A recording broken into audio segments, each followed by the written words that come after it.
अब देखो इसकी प्रॉपर्टीज है। प्रॉपर्टीज में डाई ऑक्सीजन होती कैसी, कलरलेस गैस है, ऑर्डरलेस गैस है। सॉलिबिलिटीज की जो है वो वाटर में, आपको पता ही कि वाटर में जो होता है ये ऑक्सीजन होता ही है, क्योंकि ये क्या करता है, वाइटल सपोर्टर होता है मैराइन और एक्वेटिक सॉल्यूशन उसका लाइफ का। इसका फ्रीजिंग पॉइंट है 90 के, बॉइलिंग पॉइंट सॉरी, और फ्रीजिंग पॉइंट है 55 के। ठीक, और इसके 3 आइसोटॉप्स होते हैं, 16, 17 एंड 18। तो ऑक्सीजन के 3 आइसोटॉप्स होते हैं, जिसमें पहला है 16 वाला, फिर सेकेंड 17 और फिर 18। 1 सेकेंड, हाँ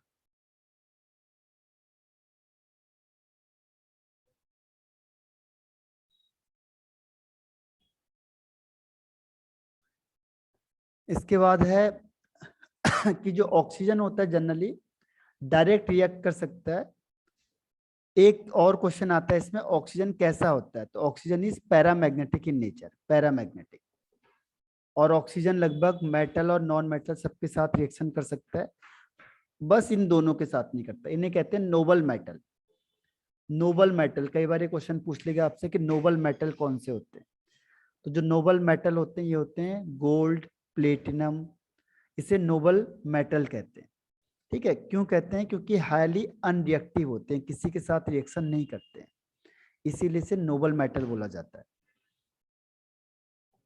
और इसकी जो रिएक्शन होती है कैसी होती है, एक्सोथर्मिक रिएक्शन होती है। तो रिएक्शन वगैरह देखते हैं हम इसमें। ये है इसकी रिएक्शन। अगर मेटल के साथ रिएक्शन करेगा, तो मेटल के साथ तो आपको पता है ऑक्सीडेशन स्टेट पता होनी चाहिए आपको। जैसे कैल्शियम की ऑक्सीडेशन स्टेट होती है +2, ऑक्सीजन की होती है -2। तो ये दोनों कैंसिल आउट हो जाएगा और ये बन जाएगा CaO। ऐसे ही अगर एल्युमिनियम के साथ होगा, तो एल्युमिनियम के साथ क्या होगा, एल्युमिनियम +O2। एल्युमिनियम की जो वैलेंसी होती है वो 3 होती है और ऑक्सीजन की -2 होती है। इसे क्रॉस मल्टीप्लाई कर दो तो ये बन जाता है Al2O3। जब भी कंपाउंड बनाओगे तो आपको ऑक्सीडेशन स्टेट आनी चाहिए बस, वहीं से आपके कंपाउंड बन जाएंगे। जैसे कार्बन है, कार्बन की वैलेंसी आपको पता है 4 होती है, ऑक्सीजन की होती है -2। तो जब आप इसे कंपाउंड बनाओगे तो इसको सिंपल फॉर्म में लाना है, 2 2 जा 4, 2 1 जा 2, तो ये बन जाएगा CO2। तो ये CO2 बन गया। अगर हम फॉस्फोरस की बात करते हैं, तो फॉस्फोरस की वैलेंसी आपको पता है 5 होती है, ऑक्सीजन की होती है 2। तो ये क्रॉस मल्टीप्लाई कर दो तो ये बन जाता है P2O5।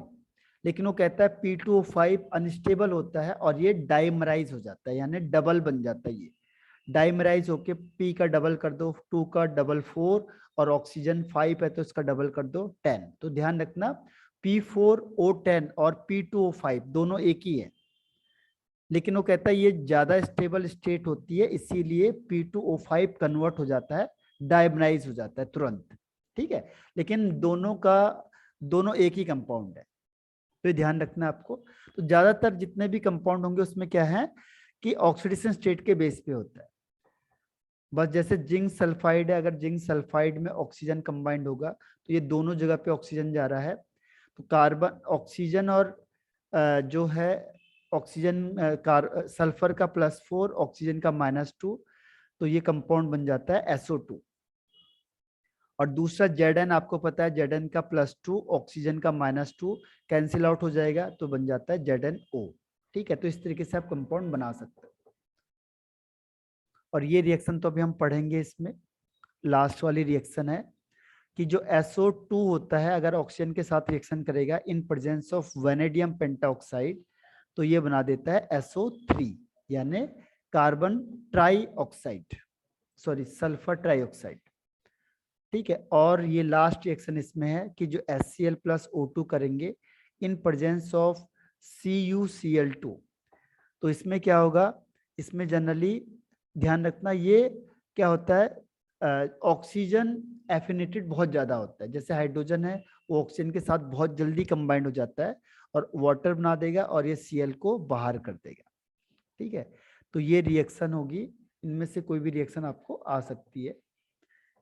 तो ये वाटर वाला भी आपका ऑक्सीजन का भी कंप्लीट होता है। इसमें कोई डाउट? अब इसमें क्वेश्चन देखो कैसे पूछ लेता है। ये क्वेश्चन है कि पहला क्वेश्चन है कि जो which of the following does not react with oxygen directly, कौन सा ऐसा है जिससे ऑक्सीजन डायरेक्टली कंबाइंड नहीं होगा। And which of the following does not react with oxygen directly, इनमें से कौन ऐसा है जिससे ऑक्सीजन डायरेक्ट रिएक्ट नहीं कर सकता। ठीक है, तो कोई बता सकता है? मैंने इसको नंबरिंग कर रहा हूं 1 2 3 4 में से कौन सा। ओके सुमित।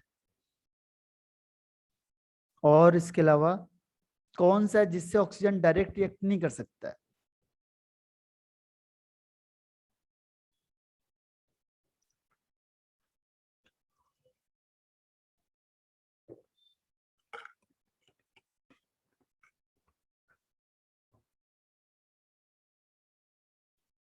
यामिनी। ओके, तो इसका आंसर आपने सही दिया है। जो नोबल मेटल्स होते हैं वो है, यानी platinum is the right answer. PT बाकी सबके साथ कर देगा। जो नोबल मेटल, हाँ तीनों ने सही आंसर दिया है। ये जो प्लेटिनम होता है इसके साथ, क्योंकि नोबल मेटल होता है, इसके साथ रिएक्शन नहीं होती, बाकी सबके साथ रिएक्शन हो जाएगी। अब देखो कंप्लीट द रिएक्शन। तो जब भी कोई हाइड्रोकार्बन ऑक्सीजन के साथ कंबाइंड होगा एक्सेस में, तो फिक्स है CO2 और H2O बनता है, तो आंख बंद करके आप लिख सकते हो। ठीक है, इसका कोई ऑप्शन है ही नहीं। और Al ऑक्सीजन के साथ करेगा, तो अभी हमने कहा था कि Al की वैलेंसी 3, ऑक्सीजन की वैलेंसी 2। इसे क्रॉस मल्टीपल कर दोगे आप, क्रॉस मल्टीपल करके बन जाएगा Al2O3। ठीक है, तो ये कंप्लीट द रिएक्शन सॉल्व होता है आपका। अब नेक्स्ट आता है आपके पास ऑक्साइड। ऑक्साइड में जनरली क्या होता है, एसिडिक ऑक्साइड कौन से होते हैं, बेसिक ऑक्साइड कौन से होते हैं, और एम्फोटेरिक कौन से होते हैं, ये ध्यान रखना। एसिडिक ऑक्साइड को हम कैसे पता चलता है? एसिडिक ऑक्साइड, देखो जो ऑक्साइड है यहाँ पे, ऑक्साइड के लिए क्या है, एसिडिक ऑक्साइड। तो जो एसिडिक ऑक्साइड कौन से होते हैं, जो नॉन मेटल वाले होते हैं। जो भी नॉन मेटल ऑक्साइड होंगे वो जनरली एसिडिक होते हैं। बेसिक ऑक्साइड कौन से होते हैं? बेसिक ऑक्साइड होते हैं जो मेटल ऑक्साइड होते हैं। जितने भी मेटल ऑक्साइड होंगे वो सारे बेसिक होंगे, और जो नॉन मेटल होते हैं वो एसिडिक होते हैं। इसमें आता है एम्फोटेरिक ऑक्साइड, जैसे हमने क्वेश्चन कल किया भी था शायद, एम्फोटेरिक ऑक्साइड। तो एम्फोटेरिक का मतलब जो दोनों की तरह बिहेव करता है। तो जनरली इसमें जिंक ऑक्साइड और Al2O3 इसमें बहुत ज्यादा यूज होता है आपके पास, जिंक ऑक्साइड और Al2O3। जो एसिड की तरह भी बिहेव करता है, बेस की तरह भी बिहेव करता है, और which can react with acid as well as base, that is called amphoteric oxide। इसके बाद एक और था मिक्स्ड ऑक्साइड। ठीक है, मिक्स्ड ऑक्साइड। अब मिक्स्ड ऑक्साइड किसे बोलेंगे? मिक्स्ड ऑक्साइड किसी को आइडिया है इसका? मिक्स्ड ऑक्साइड क्या हुआ? मिक्स्ड ऑक्साइड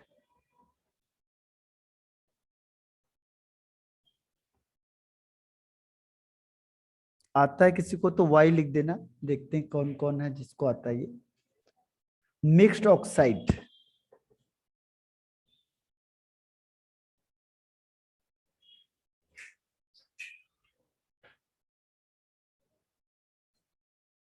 चलो मैं आपको आंसर ही बता देता हूँ। मिक्स्ड किसे बोलते हैं? देखो जैसे दो ऑक्साइड होंगे कोई भी, उसको मिक्स कर दिया आपने। जैसे लेड का ज्यादा होता है PbO, एक ऑक्साइड ये हो गया, दूसरा PbO2, एक ऑक्साइड ये हो गया आपके पास। ठीक है, अब आपने इन दोनों को मिक्स कर दिया, PbO के दो मॉलिक्यूल, इसको मिक्स कर दो, तो टोटल Pb कितने हो गए आपके पास? 1 2 3 हो गए। और ऑक्सीजन कितने हो गए? 1 2 1 + 3 + 1 4, तो O4 हो गया। अब आपको पता कैसे चलेगा कि ये मिक्स ऑक्साइड है, यानी दो चीजों से मिक्स हुआ है? एक और एग्जांपल बताता हूं पहले आपको, आयरन का। आयरन का आपको पता है FeO, ये एक ऑक्साइड होता है। दूसरा आयरन का ऑक्साइड होता है Fe2O3, ये दूसरा ऑक्साइड है। अब इन दोनों को मिक्स कर दो, कंबाइन कर दो, तो आयरन के कितने हो जाएंगे 2 + 1 3। ऑक्सीजन कितना हो जाएगा 3 + 1 4। तो ये हो जाएगा आपका मिक्स्ड ऑक्साइड। अब आप देख के कैसे बता दोगे कि ये मिक्स्ड है? हाँ, या मैंने सही कहा Fe3O4। ठीक है, अब हमें देख के पता कैसे लगेगा कि मिक्स है या नहीं है? तो आपको क्या करना है, जहां पे भी जो मेटल होगा अगर उसका ऑक्सीडेशन स्टेट फ्रैक्शन में आता है, फ्रैक्शन में, तो आप समझ जाओ वो मिक्स्ड है। अगर वो फ्रैक्शनल में आएगा, होल नंबर में नहीं आता, फ्रैक्शनल में आएगा, ठीक है, होल नंबर में नहीं आएगा, फ्रैक्शनल में आएगा, तो आप समझ जाओ वो कौन सा है, मिक्स्ड ऑक्साइड है। बस ये इसकी पहचान है। ठीक है, और एक होता है इसमें फिर न्यूट्रल ऑक्साइड, न्यूट्रल जिसमें कोई चार्ज नहीं होता है, उसे कहेंगे न्यूट्रल ऑक्साइड। ठीक, तो इतने सारे ऑक्साइड होते हैं हमारे पास। न्यूट्रल में कौन कौन से आते हैं? न्यूट्रल का मतलब ना तो एसिड की तरह साथ रिएक्शन करेंगे, ना बेस के साथ। इसका एग्जांपल है न्यूट्रल ऑक्साइड के एग्जांपल है, जैसे एक बार आपको पूछ भी लिया था, इसमें क्वेश्चन था NOCO N2O, ये न्यूट्रल ऑक्साइड है। ठीक है, तो ध्यान रखना आपने, ये न्यूट्रल है। इसके अलावा जो भी नॉन मेटल ऑक्साइड होगा वो एसिडिक हो जाएगा, मेटल ऑक्साइड होगा तो बेसिक हो जाएगा, और मिक्स्ड ऑक्साइड हो जाएगा। तो इस तरीके से आप ऑक्साइड को देख के पहचान सकते हो कि कौन सा ऑक्साइड एसिडिक है, कौन सा बेसिक है, कौन सा न्यूट्रल। न्यूट्रल का मतलब होता है neither acidic nor basic, neither acidic nor basic, ना तो एसिडिक होगा ना बेसिक होगा, तो उसे कहते हैं न्यूट्रल का। ठीक है, तो ये भी आपका फिनिश होता है ऑक्साइड वाला। एक और आता है एम्फोटेरिक का, भी आपको बता दिया था, जो दोनों की तरह रिएक्ट करता है। एम्फोटेरिक ऑक्साइड होता है। एम्फोटेरिक का मतलब जो acid as well as base दोनों ऑक्साइड की तरह बिहेव करता है, that is called amphoteric oxide. जैसे example is ZnO and Al2O3। तो इसने दिखा दिया है कि जो Al2O3 होता है ये एसिड के साथ रिएक्शन करेगा तो ये कंपाउंड बना देता है, और अगर ये बेस के साथ रिएक्शन करेगा तो ये वाला कंपाउंड बनाएगा। तो ये दोनों के साथ रिएक्ट कर सकता है, यानी ये एम्फोटेरिक ऑक्साइड है। तो the oxide which react with acid as well as base is called amphoteric oxide. ठीक है, अब इसके बाद नेक्स्ट आता है ozone. Ozone is the allotropic form of oxygen, oxygen का ही बड़ा भाई होता है ये। ठीक है, ओजोन मतलब O3 और ये O2। ठीक है, अब इसकी प्रिपरेशन, मेथड ऑफ प्रिपरेशन बनता कैसे है ये तो इसमें जो ऑक्सीजन है ये ऑक्सीजन से ही कन्वर्ट हो जाता है। जो ऑक्सीजन है, ऑक्सीजन से क्या होता है, इसमें एक वर्ड आता है ये साइलेंट इलेक्ट्रिक डिस्चार्ज। तो यहाँ पे अगर आप साइलेंट इलेक्ट्रिक डिस्चार्ज देते हो O2 में, तो ये O3 में कन्वर्ट हो जाता है। लेकिन यहाँ पे से ओजोन नहीं कहते, यहाँ पे से कहते हैं ओजोनाइड ऑक्सीजन। ध्यान रखना, तो ये भी पूछ सकता है आपसे कि ओजोनाइड ऑक्सीजन है क्या। तो ओजोनाइड ऑक्सीजन ये होता है कि जिसमें 10% ओजोन होता है, बस केवल 10% ओजोन होगा, बाकी ऑक्सीजन नहीं है पूरा, तो उसे कहते हैं ओजोनाइड ऑक्सीजन।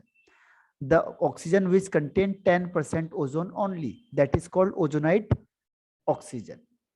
तो यहाँ पे O3 को ओजोन वर्ड अगर आप यूज करो तो गलत हो जाएगा। क्यों?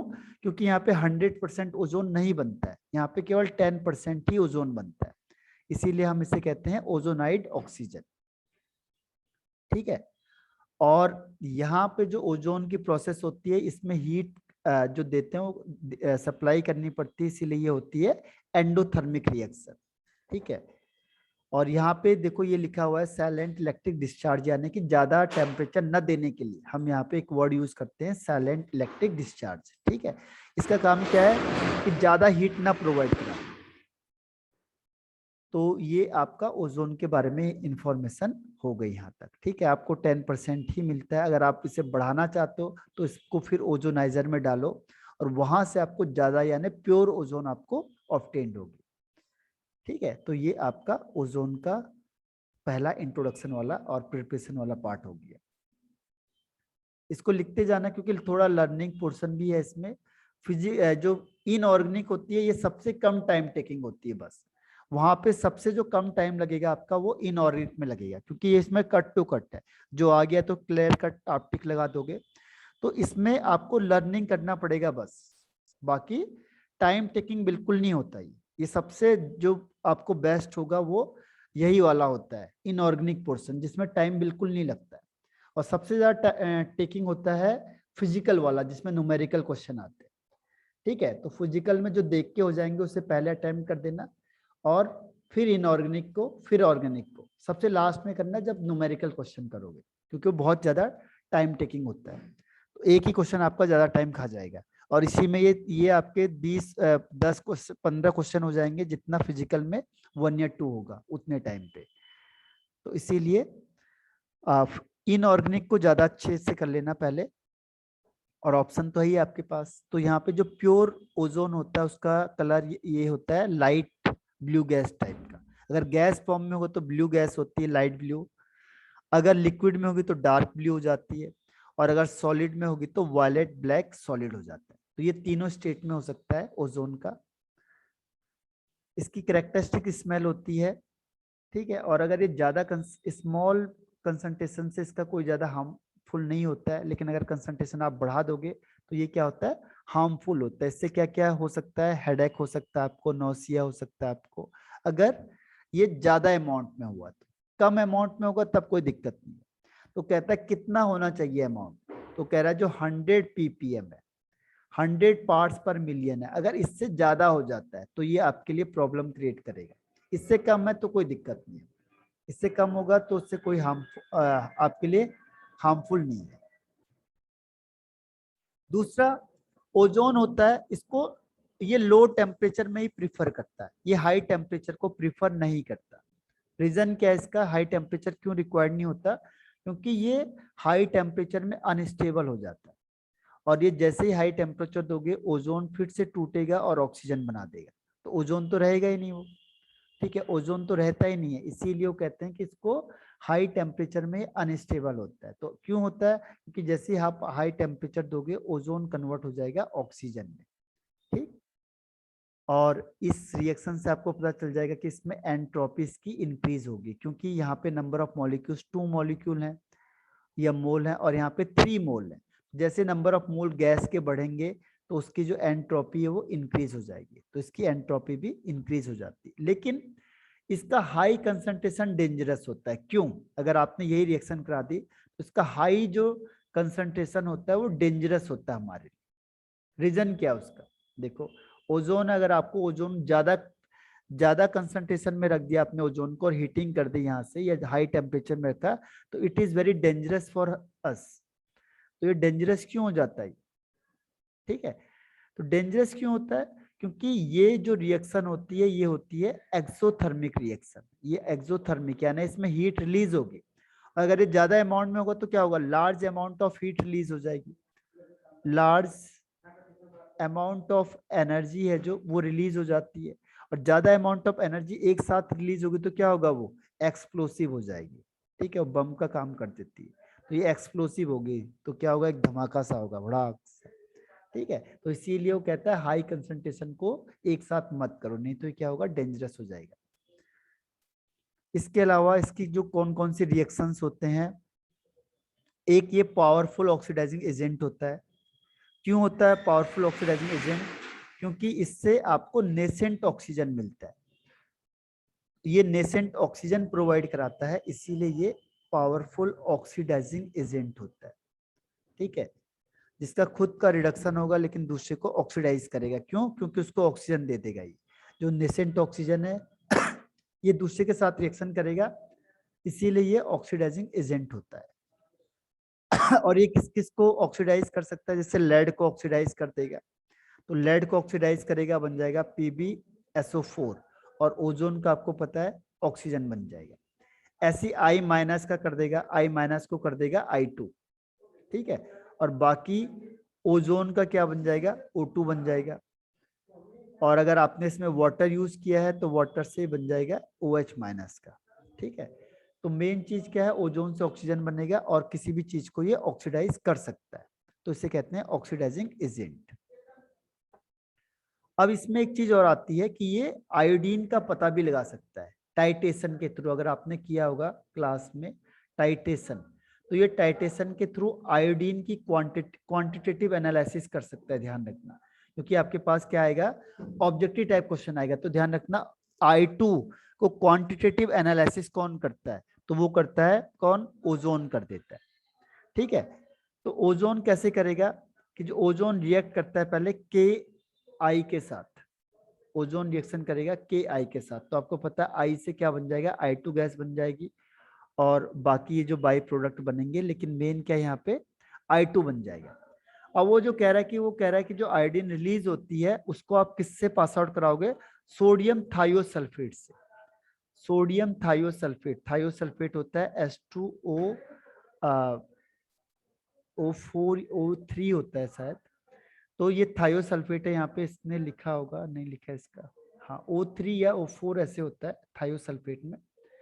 तो जो थायोसल्फेट होता है ये इससे पास आउट कराते हैं किसको, आयोडीन गैस को। तो उसमें टाइटेशन में आपने देखा होगा, टाइटेशन में हम लोग पता चल जाता है कि कितनी क्वांटिटी पास हो रही है।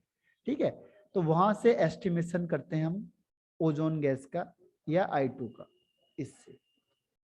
ठीक है, तो और इसके अलावा इसमें है कि जो NO गैस होती है उसको भी किस में कन्वर्ट कर देती है, NO2 में कन्वर्ट कर देती है। अगर आपने NO लिया है और उसमें ओजोन पास करेंगे तो ये NO को चेंज कर देगी NO2 में, और ओजोन कन्वर्ट हो जाएगी ऑक्सीजन में।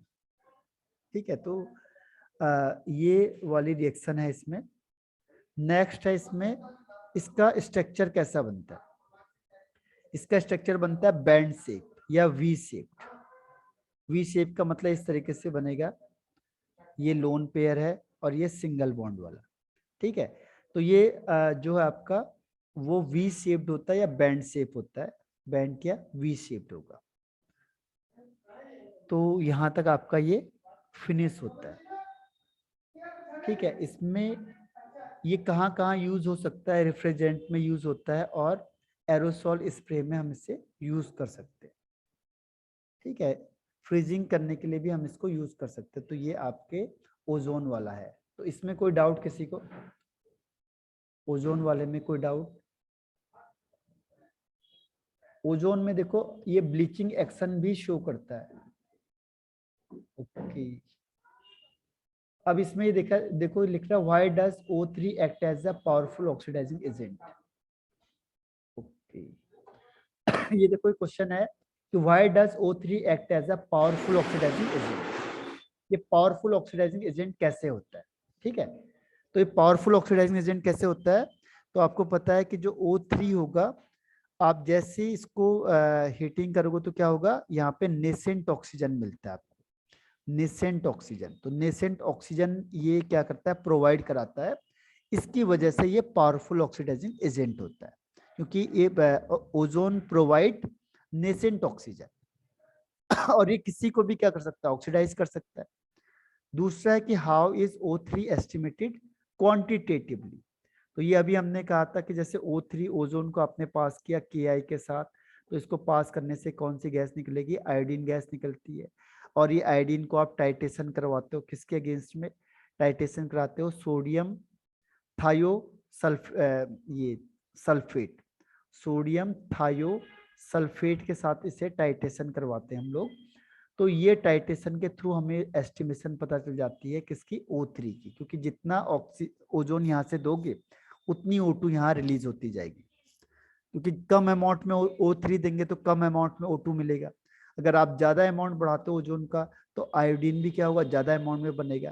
तो इस तरीके से आप क्वांटिटेटिवली, यानी कितनी क्वांटिटी है ओजोन की, उसको हम इस तरीके से इसे सॉल्व कर सकते हैं। तो ये ध्यान रखना। ठीक है, तो ये ऐसे क्वेश्चन होते हैं जो टेक्निकली क्वेश्चन ये पूछ लेते हैं आपसे। अब आता है इसमें ये सल्फर का एलोट्रोपिक फॉर्म्स ऑफ सल्फर। तो सल्फर के आपको पता है दो एलोट्रोपिक फॉर्म होते हैं, एक होता है अल्फा सल्फर और एक होता है बीटा सल्फर। ये एक बार अभी एक क्वेश्चन मेरे ख्याल से आपसे पूछा भी था कि इन दोनों में से ज्यादा स्टेबल कौन होता है, बताना जरा। एक होता है अल्फा सल्फर, एक है बीटा सल्फर।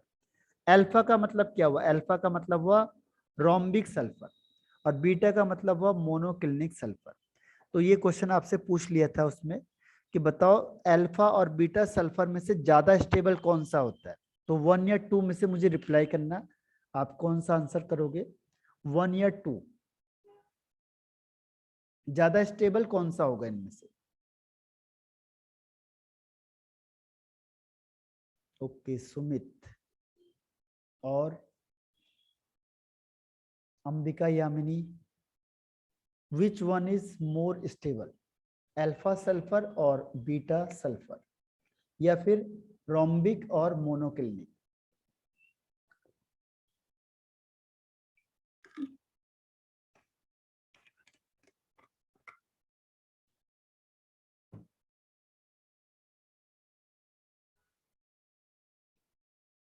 तो चलो मैं आपको इसका आंसर बता देता हूं।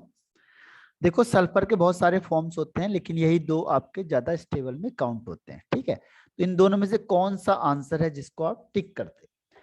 तो इसमें से जो आंसर है वो है आपका अल्फा सल्फर। सुमित ने इसका आंसर सही बताया था।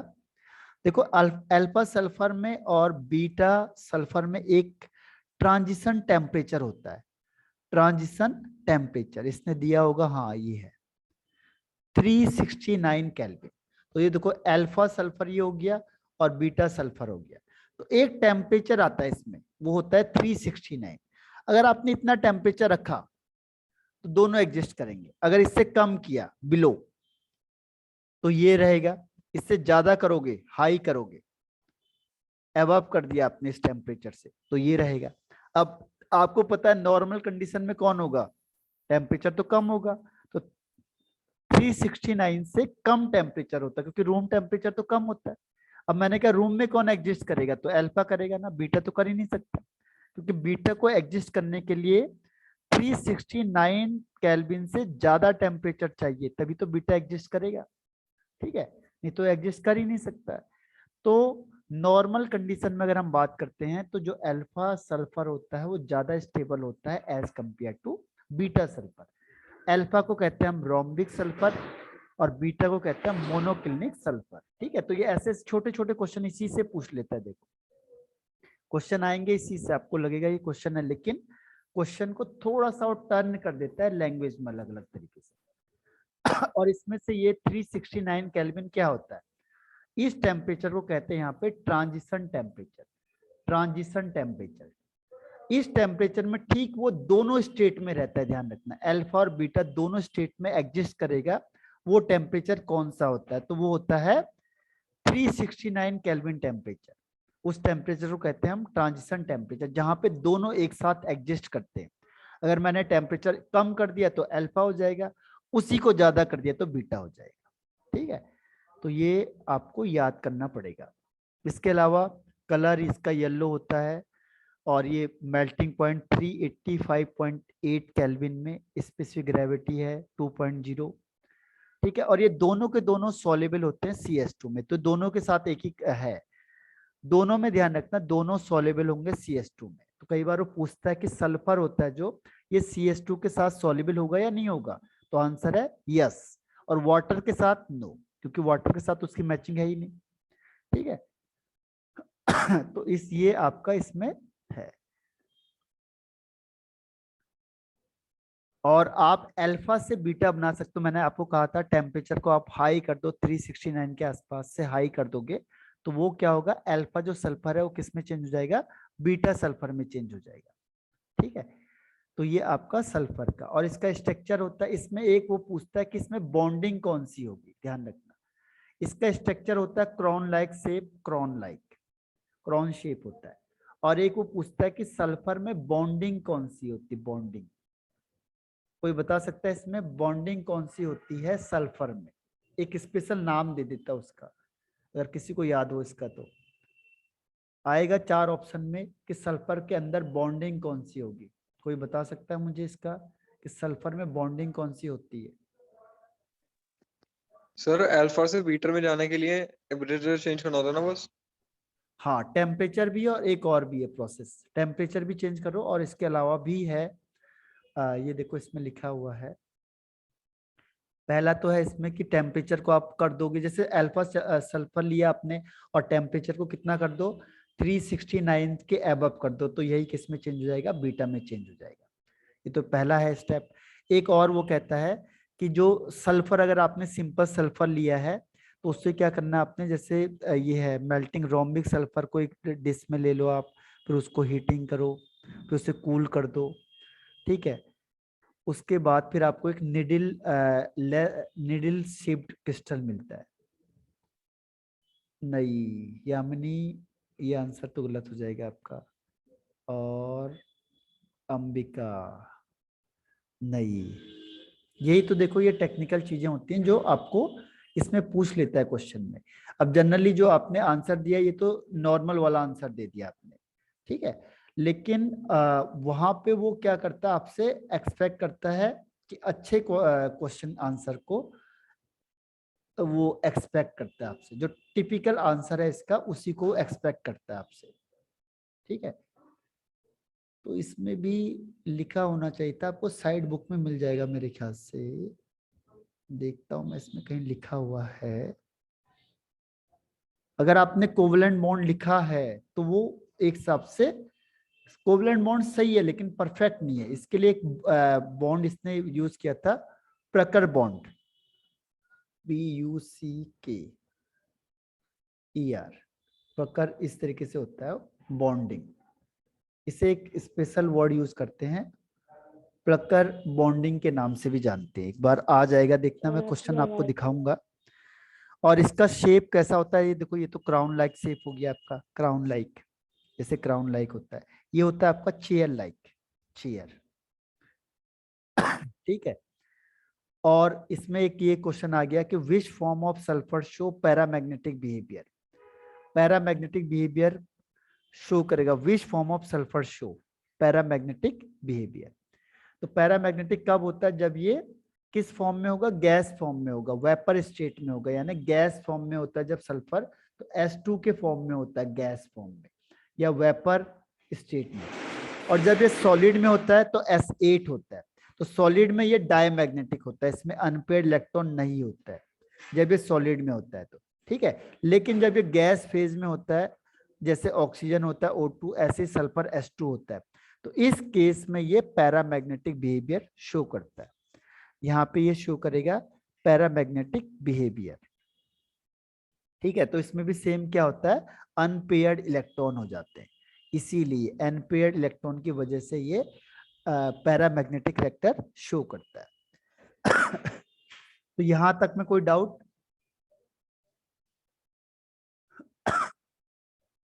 तो ऐसे अंदर अंदर के क्वेश्चन पूछ लेता है, ये आएगा भी आपको मैं दिखाऊंगा इसमें।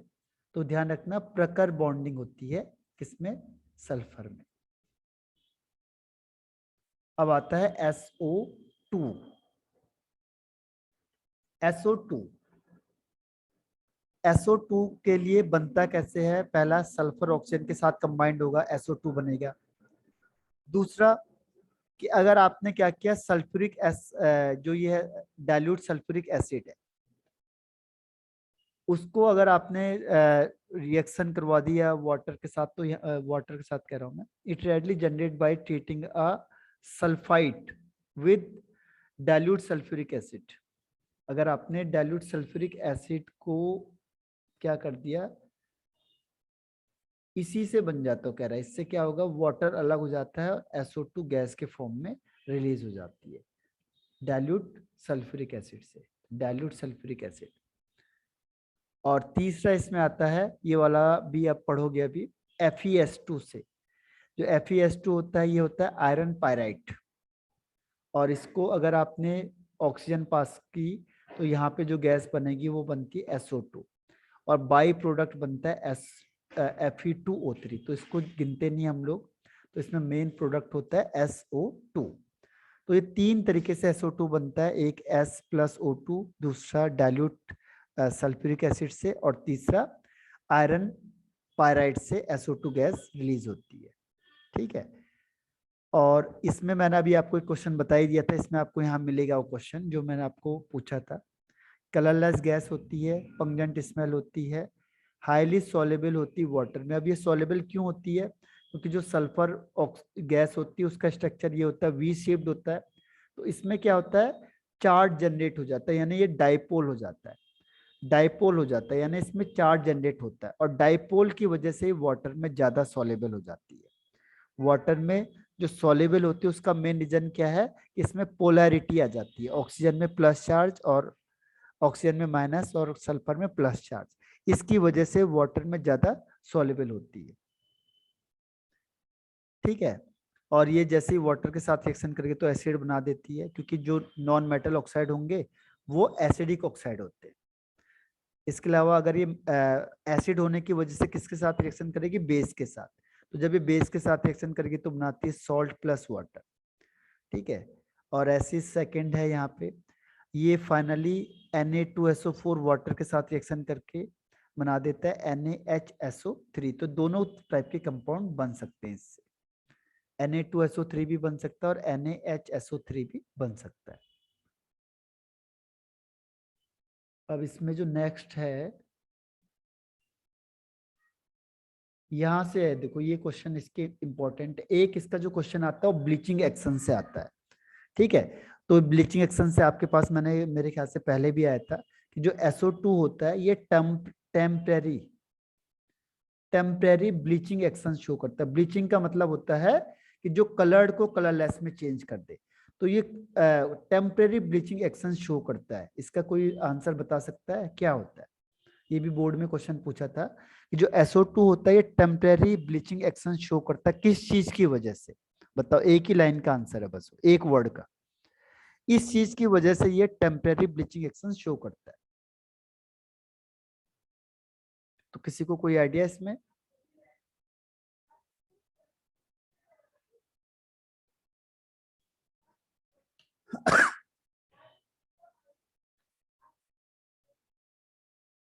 No answer. ये बहुत, देखो ये क्वेश्चन 2-3 टाइम्स पूछ लिया इन्होंने कि जो ब्लीचिंग एक्शन होता है SO2 का वो टेम्परेरी होता है।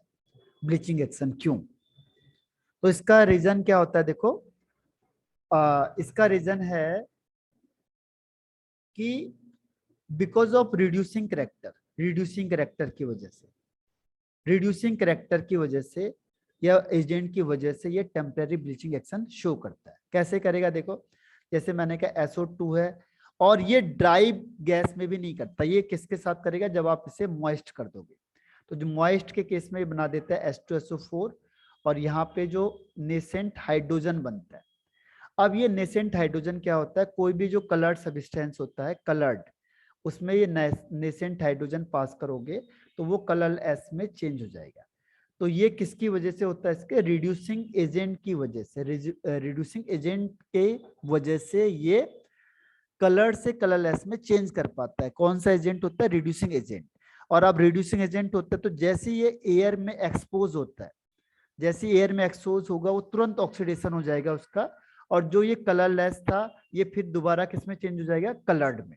तो इसीलिए टेम्परेरी होता है। तो जैसे आप इसे एयर में एक्सपोज करोगे यहाँ पे तुरंत ऑक्सीडेशन होगा, और वो दोबारा क्या हो जाएगा, कलर्ड में चेंज हो जाएगा, कलरलेस से। ठीक है, इसीलिए टेम्परेरी एक्शन शो करता है किसमें, ब्लीचिंग एक्शन में। तो ये वाला क्वेश्चन भी बोर्ड में 2 या 3 टाइम्स पूछा हुआ है। ठीक है, तो अभी भी टाइम खत्म हो गया ये, तो एक बार आप पढ़ लो इससे, क्योंकि ज़्यादा टाइम हो गया तो मैं अभी ज़्यादा फोर्स करूंगा नहीं आपको इसमें। तो एक बार आप देख लो और फिर जो नहीं आएगा उसे मुझे पूछ लेना। ठीक है, तो मैं आपको फिर से पेपर सेंड करता हूँ एक, उसे सॉल्व करना आप।